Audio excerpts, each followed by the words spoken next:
Anti-dark-skinned black women sentiment was super widespread and popular back in the early 2000s. That was when I was in middle school. There was no colorism in my high school. The girls of every skin tone, of every race, had guys that liked them as long as they were pretty much, as long as they were pretty. The prettiest girl in my grade in high school was like a dark brown, but she had like a neonatal look, and she kind of had these neonatal mannerisms, and she was like a dark brown color. She was really pretty. All the guys were fascinated by her. But the anti-dark skinned black woman sentiment from the early 2000s has returned. I survived it the first time around. It was a bumpy ride. Luckily, though, for me, it only lasted through 7th grade and 8th grade. 7th grade and 8th grade were rough.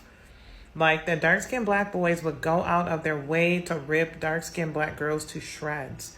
You would think that as an extremely tall woman who always towered over the other kids ever since I was in 1st grade, you would think I spent my whole life getting attacked for being tall. I have not spent my whole life getting attacked for being tall, believe it or not.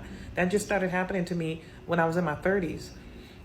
But all through 7th grade and 8th grade, the dark-skinned black boys used to make the most horrible comments about my skin tone, about my features. Like, they would just say the nastiest things for no reason, unprovoked. They would do it to make the lighter-skinned girls laugh. Like, it made the lighter-skinned girls laugh to see us getting belittled or just verbally attacked. It would make them laugh. I guess, they enjoyed it, so that's why they would do it. I'm not still angry about it. I'm just saying, like, it's always this one specific group doing this one specific thing, and rarely did other groups act like that towards me.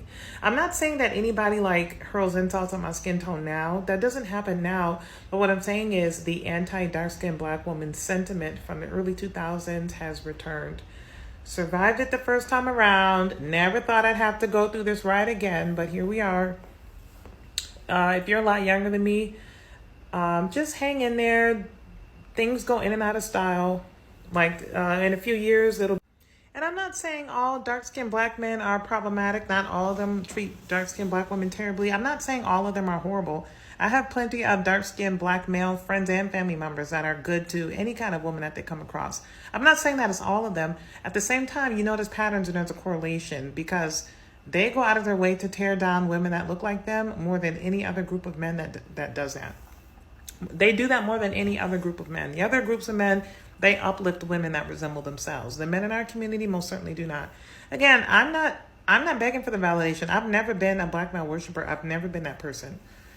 I've just never been that person. I mean, if that's what you want to do, but fine. But are you getting that in return?